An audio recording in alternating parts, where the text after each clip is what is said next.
அனைவருக்கும் வணக்கம்.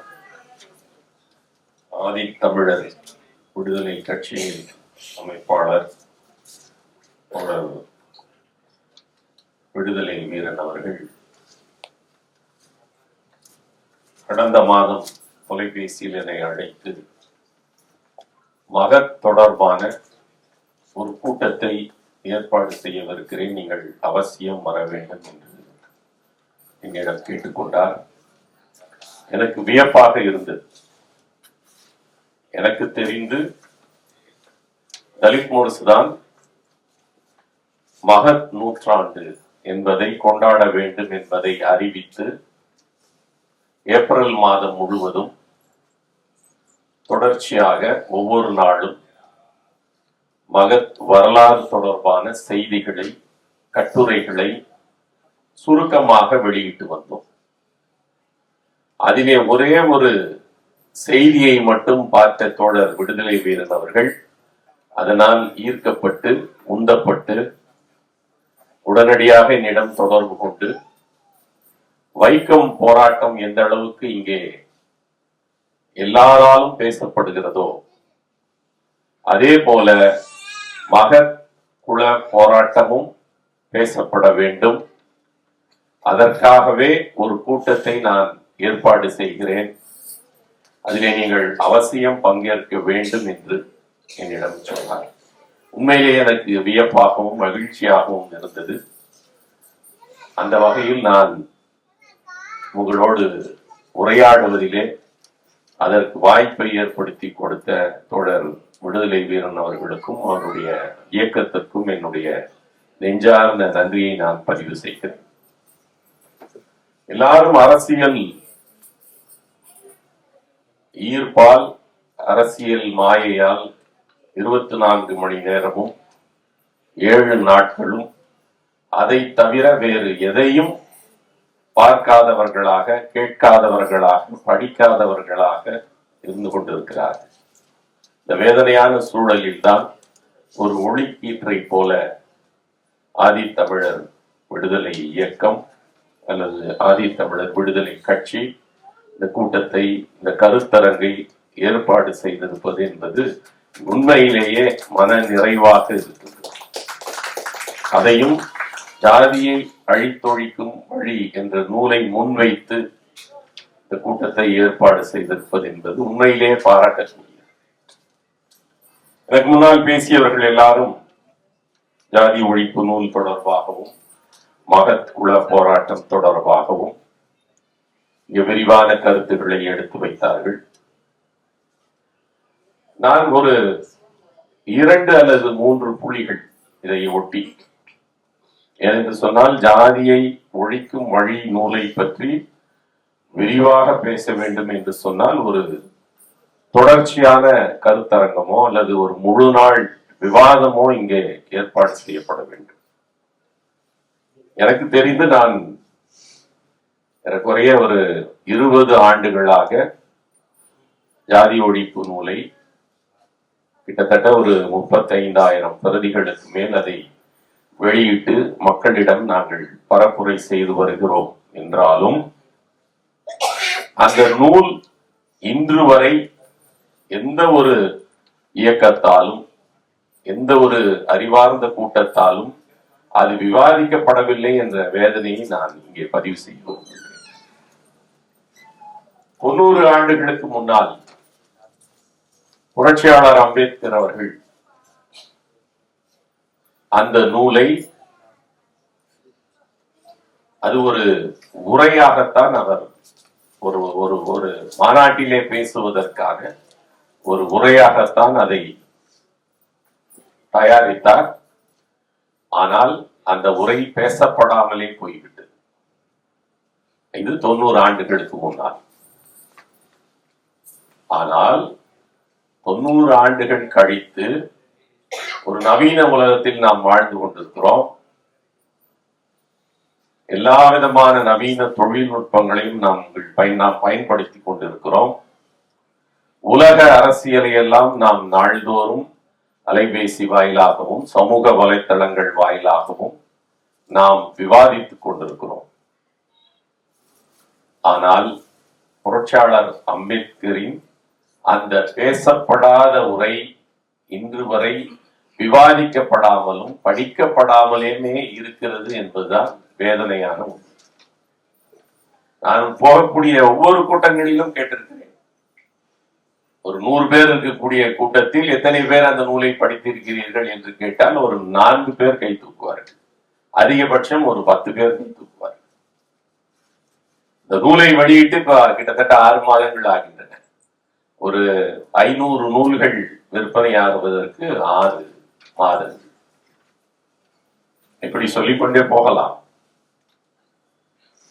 அம்பேத்கர் என்ற ஆளுமை, புரட்சியாளர் அம்பேத்கர் இங்கே பேசப்படுகின்ற அளவுக்கு, புகழப்படுகின்ற அளவுக்கு அவர் படிக்கப்படுவதில்லை என்பதுதான். இது எவ்வளவு பெரிய முரண்! எதற்காக நாம் அம்பேத்கரை பேசுகிறோம், புகழ்கிறோம், சிலை வைக்கிறோம், நாள்தோறும் அம்பேத்கருடைய புராணத்தை நாம் பாடிக்கொண்டிருக்கிறோம். சுவரொட்டிகள் எல்லாம் அம்பேத்கர் இல்லாத சுவரொட்டிகளே கிடையாது, செய்தியும் முழங்காத கூட்டங்களே கிடையாது. ஆனால் நாங்கள் அவரை படிக்க மாட்டோம் என்று சொன்னால் இது என்ன அம்பேத்கருக்கு செய்யக்கூடிய மரியாதையா இல்லது அவமரியாதையா அல்லது துரோகமா என்று எனக்கு விளங்கவில்லை. எதற்காக நாம் அம்பேத்கரை புகழ்ந்து கொண்டிருக்கிறோம்? அவர் என்ன நம்மை புகழ சொன்னாரா? தன்னுடைய 45 அல்லது 50ஆம் ஆண்டு பிறந்த நாளின் போது ஜெய்பீம் என்று சொன்ன போதும் சரி, அவருடைய பிறந்த நாளை கொண்டாடிய போதும் சரி, அவர் அதை ஏற்றுக்கொள்ளவில்லை. ஏன் என்னை புகழ்ந்து தள்ளி கொண்டிருக்கிறீர்கள், ஏன் ஜெய்பீம் என்று அழைத்துக் கொண்டிருக்கிறீர்கள், நான் அதை விரும்பவில்லை என்று மிக தெளிவாக சொன்னார். அவர் விரும்பாத ஒரு செயலை நாம் தொடர்ச்சியாக செய்து கொண்டிருக்கிறோம். அம்பேத்கர் என்றாலே அவர் ஒரு மகத்தான சிந்தனையாளர், ஈடு இணையற்ற கல்வியாளர், உலகம் போற்றக்கூடிய எழுத்தாளர், உரையாளர், ஒரு அறிவார்ந்த சமூகத்தை உருவாக்க வேண்டும் என்பதற்காக தன் வாழ்நாளை அர்ப்பணித்த ஒரு போராளி. ஒரு அறிவார்ந்த சமூகம், இந்த சமூகம் அறியாமையில் இருக்கக்கூடிய இந்த சமூகம், கல்வி மறுக்கப்பட்ட இந்த சமூகம், கல்வியால், படிப்பால், வாசிப்பால் விடுதலை பெற வேண்டும் என்று அம்பேத்கர் எண்ணினார். ஆனால் நான் வேதனையோடு சொல்கிறேன், நாம் அம்பேத்கரை படிக்காமல் அம்பேத்கர்களுக்கு சிலை வைப்பதோ, அம்பேத்கருக்கு ஜெய்பீம் சொல்வதோ எந்த வகையிலும் அம்பேத்கருக்கு புகழ் சேர்க்க போவதில்லை. நம்ம எவ்வளவு காலமா ஜெய்பீம் சொல்லிக் கொண்டிருக்கிறோம். அம்பேத்கர் மறைந்த 60-65 ஆண்டு காலம் ஆகிவிட்டது. ஆனால் தலித்துகள் மீதான வன்கொடுமைகளோ, தீண்டாமை கொடுமைகளோ, இழிவுகளோ அல்லது தலித்துகளுடைய சமூக, பொருளாதார, பண்பாட்டு சிக்கல்களோ ஏதாவது ஒன்று தீர்க்கப்பட்டிருக்கிறதா? பின் எதற்காக நமக்கு அம்பேத்கர் தேவை? இதுதான் நம்ம இந்த கருத்தரங்கம் எந்த நோக்கத்திற்காக ஏற்பாடு செய்யப்பட்டிருந்தாலும் தொடர்ச்சியாக நாம் எதற்காக கருத்தரங்கு நடத்துகிறோம் என்று சொன்னால், இப்போதான் நம்ம 90 ஆண்டுகளுக்கு பிறகு இந்த நூல் வந்த பிறகு ஜாதியை எப்படி ஒழிப்பது என்று நாம் இப்பதான் மேடைகளிலே பேசிக் கொண்டிருக்கிறோம். அது எப்போது நடைமுறையாக மாறப்போகுது? அது எப்போது நடைமுறையாக மாறப்போகுது? பேசிக்கொண்டே இருக்க போகிறோமா? வாசிக்காமல் பேசிக்கொண்டே இருக்க போகிறோமா? வாசிக்காமல் நாம் விவாதிக்காமல் எப்படி ஜாதியை ஒழிக்க போகிறோம்? இதுதான் இன்றைக்கு இளைஞர்கள் முன்னால் அல்லது சமூக இயக்க செயல்பாட்டாளர்கள் முன்னால் இருக்கக்கூடிய மிக மிக முக்கியமான ஒரு கேள்வி. இதற்கு நாம் விடை காணாமல், இதை நாம் இன்றே தொடங்காமல், இதற்கான செயல் திட்டங்களை நாம் முன்னெடுக்காமல் நாம் இது போன்ற கருத்தரங்குகளை நடத்துவதில் எந்த விதமான பொருளும் இருப்பதாக எனக்கு தெரியும். இரண்டாவது, தலித்துகள் எனக்கு முன்னால் பேசிய தோழர் கூட அவர் சந்தித்த தீண்டாமை கொடுமைகளை எல்லாம் இங்கே பட்டியலிட்டார். அம்பேத்கரை புகழ்வதற்கு அடுத்த நிலையில் எது வருகிறது என்று சொன்னால், தலித்துகள் சந்திக்கக்கூடிய அந்த தீண்டாமை வன்கொடுமைகள் தான். தீண்டாமையும் வன்கொடுமைகளும் இழிவுகளும் நீக்கமர நிறைந்திருக்கின்றன. எவ்வளவு காலமாக என்று சொன்னால், ஏதோ இந்த கட்சி ஆட்சிக்கு வந்ததாலேயோ, சென்ற கட்சி ஆட்சியில் இருந்ததாலேயோ, அல்லது ஒரு 100 ஆண்டுகளாகவோ அப்படிலாம் கிடையாது. ஒரு 2000 ஆண்டுகளுக்கு மேலாக ஜாதி எப்பொழுது இங்கே வலுப்பெற தொடங்கியதோ அல்லது தோன்றியதோ, அதன் வெளிப்பாடாக ஜாதியை ஏற்க மறுத்த மக்கள் தொடர்ச்சியாக இன்னல்களை அனுபவித்துக் கொண்டிருக்கிறார். ஏதோ ஒரு கடந்த ஆட்சியில் நடந்தது, அதற்கு முன்னால் ஆட்சியில் நடந்தது, இல்ல ஒரு 50 ஆண்டுகளுக்கு முன்னால் நடந்தது, அப்படி இல்லை. அதனுடைய பேர் ரொம்ப ஆழமானது. அதற்கு ஒரு நீண்ட வரலாறு இருக்கிறது. ஏதோ தற்காலத்தில் நடந்த ஒரு பிரச்சனை, ஒரு 100 ஆண்டுகளுக்கு முன்னால் தான் அது நடந்தது, அது சரி செய்து விடலாம், ஆட்சி அதிகாரத்தால் அதை சரி செய்து விடலாம், ஆட்சி மாற்றங்களால் அதை சரி செய்து விடலாம், அரசியல் மாற்றங்களால் அதை சரி செய்து விடலாம் என்ற மேலோட்டமான விவாதங்கள் தான் இங்கே நடைபெற்றுக் கொண்டிருக்கிறதே தவிர, இந்த வன்கொடுமைகளை நாம் ஏன் அனுபவிக்கின்றவர்களாக இருக்கிறோம், அந்த நிலையில் நாம் ஏன் தள்ளப்பட்டோம், அதற்கான தீர்வை மட்டும் நாம் பேசுவதை, பிரச்சனைகளை பேசுவதிலே நமக்கு அப்படி ஒரு, அதை எப்படி சொல்வது என்று எனக்கு அப்படி ஒரு, அந்த பிரச்சனையை விவாதிப்பதில் நமக்கு இருக்கக்கூடிய அந்த ஆர்வம், அதை தீர்ப்பதில் நமக்கு இல்லை என்று சொல்லுகிறது. தலித்துகள் சந்திக்கக்கூடிய வேதனைகளை நான் குறைத்து மதிப்பிடுவதாகவோ, அதை பேசக்கூடாது என்பதாகவோ இதை நீங்கள் எடுத்துக்கொள்ள வேண்டியதில்லை. அப்படி அல்ல. 2000 ஆண்டுகளாக ஒரு பிரச்சனையை ஒரு குறிப்பிட்ட சமூகம் மட்டும் அனுபவித்துக் கொண்டிருக்கிறது. 100 கோடி மக்கள் இருக்கிறார்கள் என்று சொன்னால், கிட்டத்தட்ட 25 கோடி மக்கள் ஊருக்கு வெளியே தள்ளப்பட்டிருக்கிறார்கள்.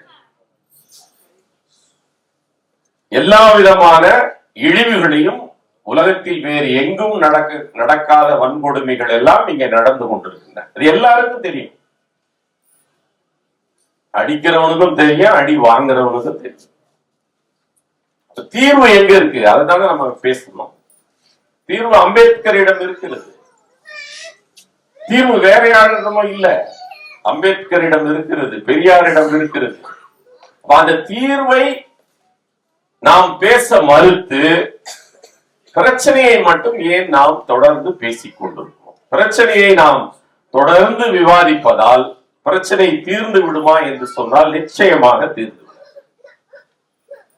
நீங்கள் தீர்வை நோக்கி உங்கள் விவாதங்களை முன்னெடுத்தால் மட்டும்தான் நம் மீதான வன்கொடுமைகளுக்கோ, நம் மீதான இன்னல்களுக்கோ, பிறவி இழிவுகளுக்கோ நீங்கள் அதை தடுக்க முடியும். எதிர்கால தலைமுறை அதிலிருந்து தப்பிக்க முடியும்.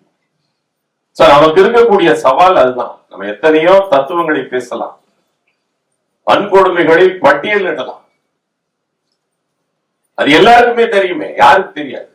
தலித்துகள் மீது இழைக்கப்படக்கூடிய வன்கொடுமை, ஒரு நாளைக்கு எத்தனை வகையான வன்கொடுமைகள் நடைபெறுகின்றன, எத்தனை வகையான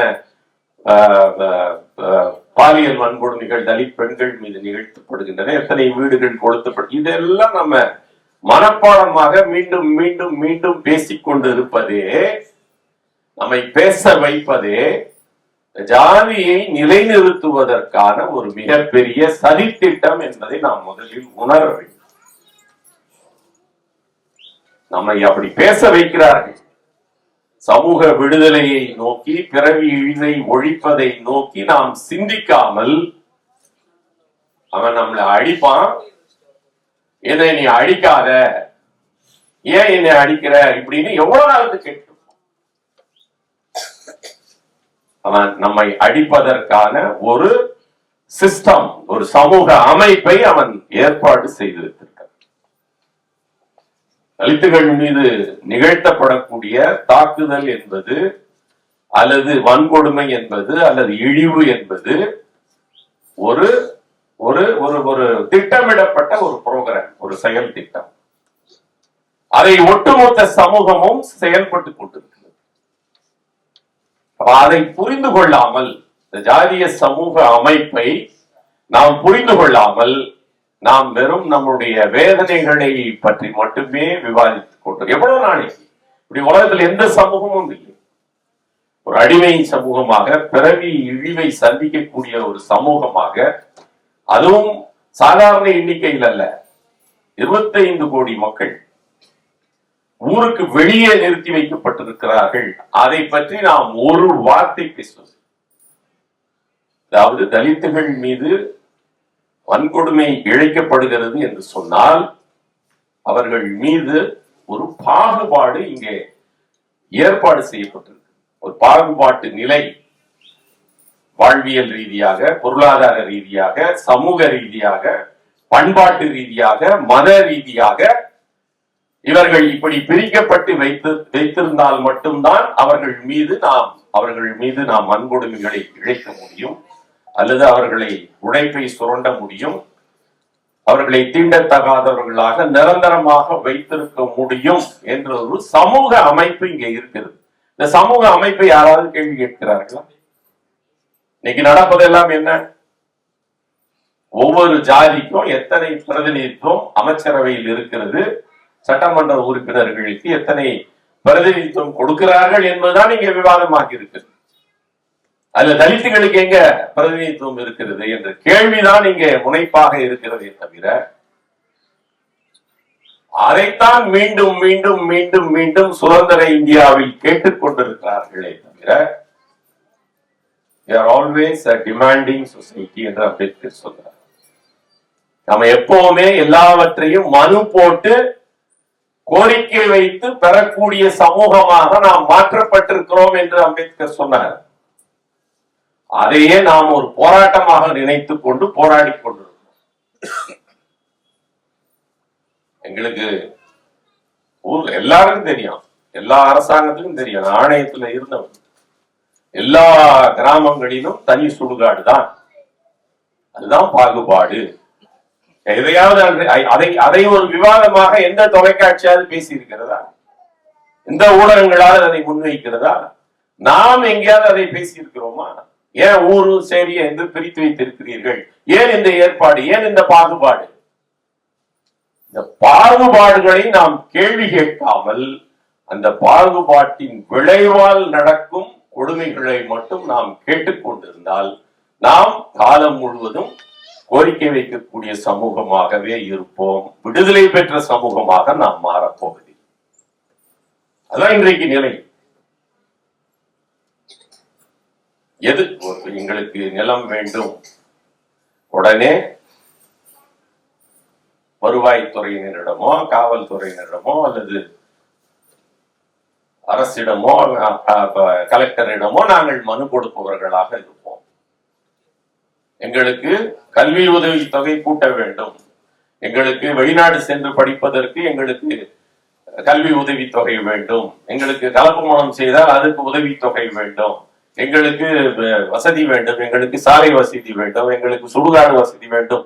நாள்தோறும் மனு கொடுக்கக்கூடிய சமூகமாக நாம் மாற்றப்பட்டிருக்கோம். மீதி இருக்கக்கூடிய 75 சமூகமும் எந்த மனுவும் போடுவதில்லை. அவர்களுடைய சாலைகள் எப்போதும் செப்பனிடப்பட்டுக் கொண்டே இருக்கின்றன. அவர்களுக்கு என்று சுடுகாடுகள் எப்போதும் ஒதுக்கப்படுகின்றன. தலித்துகளுக்கு மட்டும் மனு கொடுத்துதான் சுடுகாட்டை பெற வேண்டும். அப்படி மனு கொடுத்தாலும் உங்களுக்கு சுடுகாடு கிடைக்காது என்ற சூழல் இவ்வளவு காலமாக நீடிக்கிறது. இன்னும் எவ்வளவு காலம் நாம் இதை அனுமதித்துக் கொண்டிருக்கிறோம்? மீண்டும் மீண்டும் அரசாங்கத்தை நோக்கி நாம் மனு கொடுக்கின்றவர்களாகவே இருக்க போகிறோமா என்பதுதான் கேள்வி. ஆம் என்று சொல்லிவிட்டால் நமக்கு வேலை இல்லை. இப்போது செய்யக்கூடிய வேலையை நாம் தொடர்ந்து செய்து கொண்டிருக்கலாம். அதுக்கு இந்த சாதி ஒழிப்பு புத்தகம்லாம் நமக்கு தேவையே இல்லை. ஏன் அந்த புத்தகம் விவாதத்திற்கு ஆளாக மறுக்கிறது என்று சொன்னால் நமக்கு அது தேவையில்லை. நம்ம அன்றாட பிரச்சனைகளை நாம் பார்த்து கொண்டால் போதும், அதற்கு ஏதாவது வழி இருந்தால் போதும் என்பதாக நம்முடைய சிந்தனை மழுங்கடிக்கப்பட்டிருக்கு. அன்றாடம் நடக்கக்கூடிய அவன் தினந்தோறும் கேள்விகளை முன்வைத்து அவன் தினந்தோறும் நம் மீதான செயல் திட்டங்களை அவன் தினந்தோறும் நமக்கு உரிமைகளை மறுத்து கொண்டே இருப்பான். நாம் கேட்டுக்கொண்டே இருப்போம், கதறிக்கொண்டே இருப்போம்.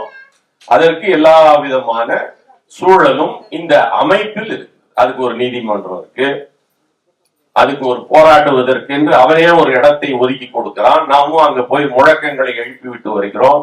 ஆணவ படுகொலை நடக்கிறது என்று சொன்னால் அதற்கு சட்டம் கேட்போம், அதற்கு ஆணையம் அமைக்கப்படும். நாம் அந்த ஆணையத்திலே போய் மனு கொடுத்து கொண்டிருக்க போகிறோம். இதுதான் காலம் காலமாக நடந்து கொண்டிருக்கிறது தோழர்களே. இந்த அவல நிலையை மாற்ற வேண்டும் என்பதற்காகத்தான் அம்பேத்கர் நமக்கு புரட்சிகரமான செயல் திட்டங்களை கொடுத்திருக்கிறார். அந்த புரட்சிகரமான செயல் திட்டங்களை நாம் புரிந்து கொள்வதற்கு கூட அந்த நூலை நாம் வாசிப்பது. இந்த நூல் என்று அல்ல, அரியை ஒழிக்கும் மொழி மிக அடிப்படையான நூல் என்று சொல்லுகிறோம். அம்பேத்கருடைய நூல்கள் ஆங்கிலத்திலே மட்டும், தமிழ் கணக்கு தனி, ஆங்கிலத்திலே மட்டும் 22 நூல் தொகுப்புகள், கிட்டத்தட்ட 10,000த்திற்கும் மேற்பட்ட பக்கங்களிலே 22 நூல் தொகுப்புகள் இந்த சுதந்திர இந்தியாவில் அல்லது அம்பேத்கர் மறைந்து 60 ஆண்டுகளிலே வெளிவந்திருக்கிறது. அந்த நூல் தொகுப்பு ஆசிரியர் ஒரு 10 ஆண்டுகளுக்கு முன்னாலே அதை தெரிவித்தார். அவர் இப்ப மறைந்து போய்விட்டார். நற்கே என்று சொல்லக்கூடிய பேராசிரியர். இன்னும் இது போல 20 நூல் தொகுப்புகள் வரவிருக்கிறது. இன்னும் 20 நூல் தொகுப்புகள் அம்பேத்கர் மறைந்து 60 ஆண்டுகள் கழித்தும் இன்னும் வெளிவரவே இல்லை. அது தொகுக்கப்படவே இல்லை. அது எப்போது வெளிவரப் போகிறது என்று யாருக்கும் தெரியாது. ஏன்னா அது மாதிரி ஒரு கோரிக்கை இங்க வைக்கப்படவே இல்லை. கிட்டத்தட்ட 130 நாடாளுமன்ற தலித் பழங்குடியினர் உறுப்பினர்கள் 75 ஆண்டுகளாக பிரதிநிதித்துவம் இருக்கிறது. யாராவது அம்பேத்கர் நூல் தொகுப்புகள் இன்னும் 20 தொகுப்புகள் தொகுக்கப்படாமலே இருக்கிறதே, அது எப்போது வரப்போகிறது, இதுவரைக்கும் யாரும் கேள்வி எழுப்பி நான் பார்க்கவில்லை. ஏனென்று சொன்னால் அதன் மீதான அக்கறையே நமக்கு இல்ல. காந்தியோட நூல்கள் தொகுக்கப்பட்டு விட்டன, விவேகானந்தருடைய நூல்கள், இன்னும் ரவீந்திரநாத் தாகூருடைய நூல்கள், எவ்வளவு பேருடைய நூல்கள் எல்லாம் தொகுக்கப்பட்டிருக்கு. அம்பேத்கருக்கு இந்த பிஜேபி ஆட்சி வந்த பிறகு பல இடங்களில், ஏறக்குறைய 4 இடங்களில் நினைவு சின்னம் பல கோடிகளில் உருவாக்கப்பட்டிருக்கின்றன. லண்டன் உட்பட, டெல்லி, மும்பை உட்பட பல இடங்களில் கோடிக்கணக்கான செலவில் அவருக்கு நினைவகங்கள் உருவாக்கப்பட்டிருக்கின்றன. ஆனால் அந்த நூல்களை, அம்பேத்கருடைய நூல்களை, அம்பேத்கர் எதற்காக போற்றப்படுகிறார்? அவர் உலகின் சிறந்த மேதையாக, கல்வியாளராக, எழுத்தாளராக, சிந்தனையாளராக போற்றப்படுகிறார். அவருடைய நூல்கள் இன்னும் வெளிவரவில்லை என்பதை இந்த 25 கோடி மக்களுக்கும் எந்த விதமான அக்கறை இல்லை. பொது சமூகத்தை அப்புறம் நம்ம பேசலாம். குறைந்தபட்சம் நம்மிடம் இருந்து கோரிக்கை வர வேண்டும் அல்லவா? அது கூட இதுவரை வந்ததில்லை. அப்ப நாம எதை நோக்கி போராடி கொண்டிருக்கிறோம் என்பதை இங்கே கேள்விக்குறியாக இருக்குது. அறிவுக்காகத்தான் அம்பேத்கர் பேசப்படுகிறார் என்று சொன்னால் அவருடைய அறிவு முற்றாக முடக்கப்பட்டிருக்கிறது. நம்ம யாருக்கும் அக்கறை இல்லை என்று சொன்னால் நம்ம வேற எதை, நம்ம அன்றாட வாழ்வாதார பிரச்சனைகளுக்காகத்தான் நம்ம போராடி கொண்டிருக்க போகிறோமா? வேற எந்த சமூகமும் எங்களுக்கு சுடுகாடு வேணும், எங்களுக்கு நிலம் வேணும், எங்களுக்கு அது வேணும், இது வேணும் என்று போராடவில்லை. ஏன் தலித்துகள் மட்டும் போராடும் நிலைக்கு தள்ளப்படுகிறார்கள்? அது குறித்துதான் நாம் அம்பேத்கருடைய சிந்தனையை கொஞ்சம் ஆழமாக பார்க்க வேண்டிய ஒரு தருணத்தில் இருக்கும். ஏன் இந்துக்கள் என்று சொன்னால், இந்துக்களில் தலித்துகளும் இந்துக்கள் என்று, அதுவும் இப்ப பிஜேபி ஆட்சிக்கு வந்த பிறகு மிக மிக வலுவான குரல்கள் எழுப்பப்பட்டுள்ளன. தலித்துகளை அவர்கள் தலித்துகளுக்கு எல்லா விதமான முன்னுரிமையும் கொடுத்து அவர்களை அரசியலில் இருக்க பார்க்கிறார்கள். அதனுடைய நோக்கம் என்ன?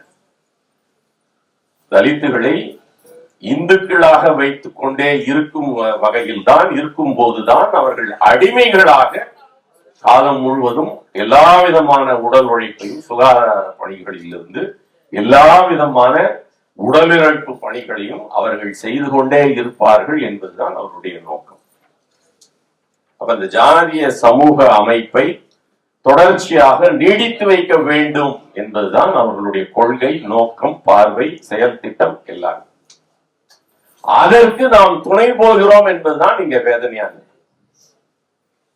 அவனுடைய செயல் திட்டத்தை, இந்த சமூக அமைப்பினுடைய திட்டத்தை, சதி திட்டத்தை 2000 ஆண்டுகளாக ஒரு சமூகம் புரிந்து கொள்ளவில்லை என்று சொன்னால் அந்த சமூகத்தை நீங்க விடுதலை செய்ய முடியும்.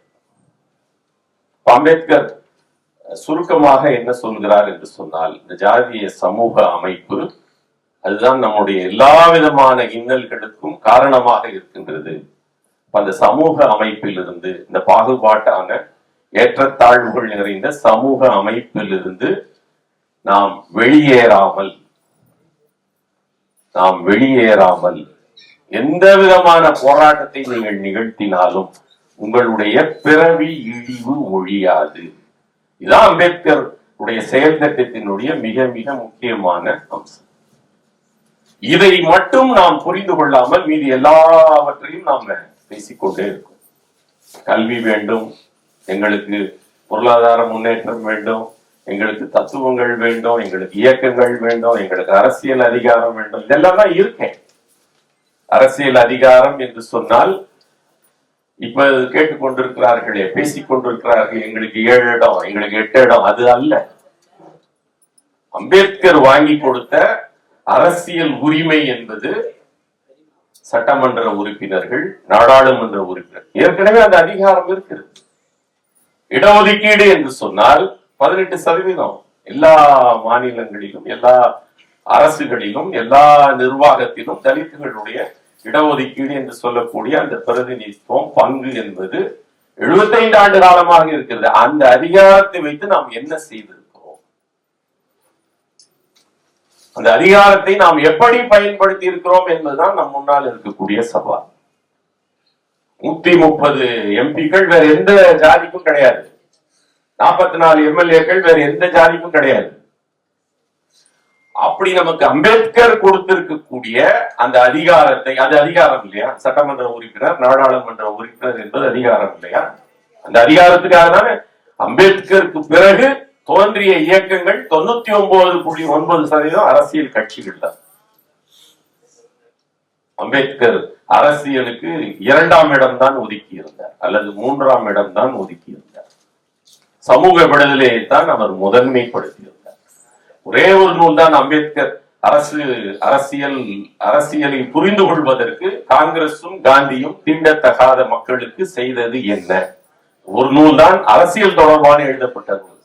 இது அனைத்தும் அந்த மக்களை இந்த பிறவி இழிவில் இருந்து அவர்களை வெளியேற்றுவது எப்படி, அதற்கு தடையாக இருக்கக்கூடிய இந்து மதத்தை அழித்தொழிப்பதற்கான தத்துவ விஷயங்களை தான் மீதி நூல்களிலே அம்பேத்கர் எழுதியிருக்கிறார். ஆனால் அந்த ஒரு நூலை கூட இந்த சமூகம் படிக்கவில்லை. அதான் ரொம்ப வேதனை. இந்தியாவின் அரசியலை புரிந்து கொள்ள வேண்டும் என்று சொன்னால் அதற்கான பாடம் என்று சொன்னால் காங்கிரசும் காந்தியும் தீண்டத்தகாத மக்களுக்கு செய்தது என்ன. எனக்கு தெரிஞ்ச அந்த நூல் இந்த 30-40 ஆண்டுகளில் ஒரு விவாதமாக கூட விவாதிக்கப்படவில்லை. ஆனால் அரசியலை பற்றி நாள்தோறும் நாம் பேசிக் கொண்டிருக்கிறோம். சமூக விடுதலையை நாம் முற்றாக மறந்துவிட்டோம். இது போன்ற எனக்கு பின்னால் தாயப்பன் அவர்கள் இந்த மிக முக்கியமான மகத் குல போராட்டம் பற்றி குறைந்தது ஒரு 45 நிமிடமாக அவர் பேச வேண்டும். ஆகவே நான் சுருக்கமாக சொல்ல விரும்புகின்ற கருத்து, வலியுறுத்த விரும்புகின்ற கருத்து, அம்பேத்கருடைய சமூக விடுதலையை, ஜாதிய சமூக அமைப்பை நாம் அழித்தொழிக்காமல், அதற்கு ஆதாரமாக இருக்கக்கூடிய இந்து மதத்தை நீங்கள் கேள்வி கேட்காமல், இந்து மதத்திலேயே இருந்து கொண்டு, இந்துவாகவே இருந்து கொண்டு உரிமைகளை நாம் பெற்றுக் கொண்டிருக்கக்கூடிய அந்த வசதியான அந்த சூழலை நாம் முற்றாக புறந்தள்ளிவிட்டு, இந்த சூழ்ச்சியை, இந்த சமூக அமைப்பில் நாம் ஏன் கடைநிலையில் வைக்கப்பட்டிருக்கிறோம் என்று சொன்னால், சாதியை விட இந்து மதம்தான் அதற்கு மூல காரணமாக இருக்கு. ஏனால் ஜாதியை புனிதப்படுத்துவது என்பது இந்து மதம்தான். அந்த இந்து மதத்தை நாம் உள்வாங்கிக் கொண்டு நாம் எந்த விடுதலையும் பெற முடியாது. இந்த சாதிய சமூக அமைப்பை நாம் அழித்தொழிக்க வேண்டும் என்று சொன்னால் இந்து மதத்திலிருந்து நீங்கள் முற்றாக விலகி வேறொரு வலிமையான ஆற்றல் மிக்க ஒரு சமூகத்தை நீங்கள் தழுவிக் கொள்ள வேண்டும் என்று அம்பேத்கர் சொன்னார். சுருக்கமா சொல்லணும் அப்படின்னா, விரிவாக பேச முழு விடுதலைக்கு வழி என்ற ஒரு நூல் இருக்கிறது. உலகின் மிக முக்கியமான ஒரு உரைகளை விட அது கூடுதல் முக்கியத்துவம் பெற்றது. உலகில் இருக்கக்கூடிய மிக முக்கியமான ஆற்றல் வாய்ந்த ஒரு இயேசு கிறிஸ்துவினுடைய ஒரு ஒரு ஒரு உரை, கல்வாரி உரைதான் ஒட்டுமொத்த மலை பிரசங்கம் தான் ஒட்டுமொத்த கிறிஸ்தவர்களை உருவாக்கியது என்று சொன்னால், புரட்சியாளர் அம்பேத்கருடைய அந்த முழு விடுதலைக்கான வழி என்ற தலைப்பில் அவர் ஆற்றிய உரை என்பது அதற்கு இணையான. அதனால்தான் தந்தை பெரியார் அவர்கள் வேலூரிலே புரட்சியாளருடைய நினைவு நாளின் பொழுது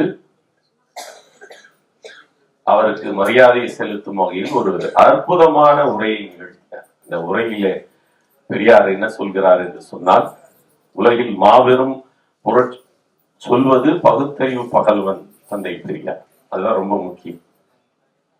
அவர் வேற யாராவது அரிஸ்டாட்டில, சாக்ரட்டிஸ் எல்லாம் அவர் மேற்கோள் காட்டியிருக்கலாம், அம்பேத்கருக்கு ஒப்பீடு செய்தது இல்லை.